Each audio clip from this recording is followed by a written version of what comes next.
दोस्तों, तो क्या हार्दिक पांड्या एक साल के लिए आईपीएल से बैन होने वाले हैं? क्या हार्दिक पांड्या ने वही गलती दोहरा दिए हैं जिस गलती के लिए एक खिलाड़ी टीम इंडिया का आईपीएल के एक सीजन से बैन हो गया था? हम बात कर रहे हैं केकेआर की एक्स डायरेक्टर भट्टाचार्य जी ने आईपीएल 2024 के रिटेंशन पर 100 पर बोलते हुए जडेजा की घटना की याद दिलाई है जो साल 2010 के आसपास हुई थी। 13 साल पहले रविंद्र जडेजा को पूरे एक सीजन के लिए आईपीएल से बैन कर दिया गया था क्योंकि उन्होंने मुंबई इंडियंस के साथ एक समझौते पर बातचीत करने की कोशिश करते समय राजस्थान रॉयल्स के साथ अपने फर्म रिन्यूअल्स को साइन नहीं किया था।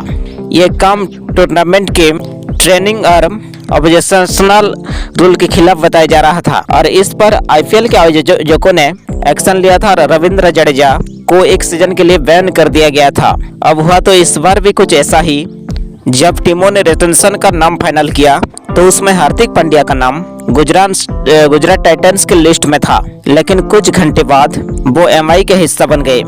जय भट्टाचार्य जी ने कहा, मुझे नहीं लगता कि ये टूर्नामेंट के लिए बहुत अच्छा विचार है क्योंकि 2010 में भी कुछ ऐसा ही हुआ था।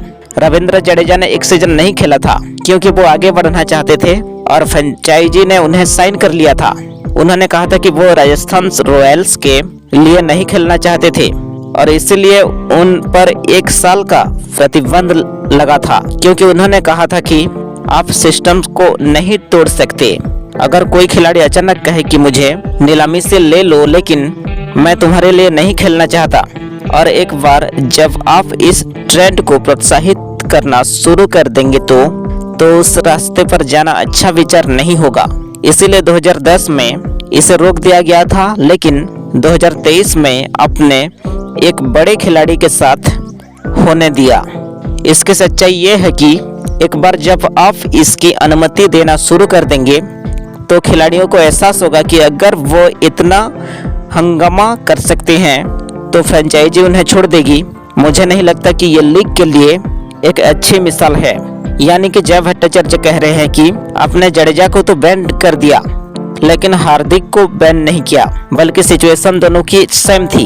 हार्दिक को अपने अनुमति देकर गलत चैनल शुरू कर दिया है। अब कई सारे बड़े खिलाड़ी अगले आईपीएल से ऐसा ही करना शुरू कर देंगे जो कि आईपीएल के लिए ठीक नहीं होगा। जय भट्टाचार्य ने यह भी माना कि गुजरात के खास हार्दिक को मुंबई जाने की अनुमति देने के अलावा कोई विकल्प भी नहीं था क्योंकि ये पता चल गया था कि खिलाड़ी भी यही चाहता है। उन्होंने कहा, गुजरात के पास 2 विकल्प थे। वो उसे जाने की अनुमति दे सकते थे, ट्रेड से कुछ पैसे कमा सकते थे और फ्रेंचाइजी के लिए कुछ पैसे प्राप्त कर सकते थे जो बहुत बड़े खिलाड़ी को बनाए रखने के लिए पर्याप्त था।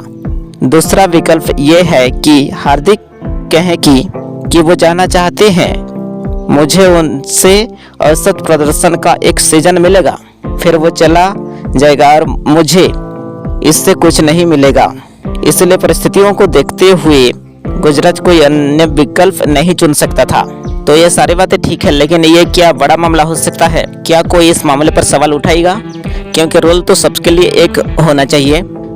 रूल 2008 के आईपीएल से भी वही था, 2009 में भी वही था, 10 में भी वही था और आज भी वही है। तो ऐसे में जिस रूल के तहत जडेजा को बैन कर दिया गया था, हार्दिक को बैन किया जाएगा।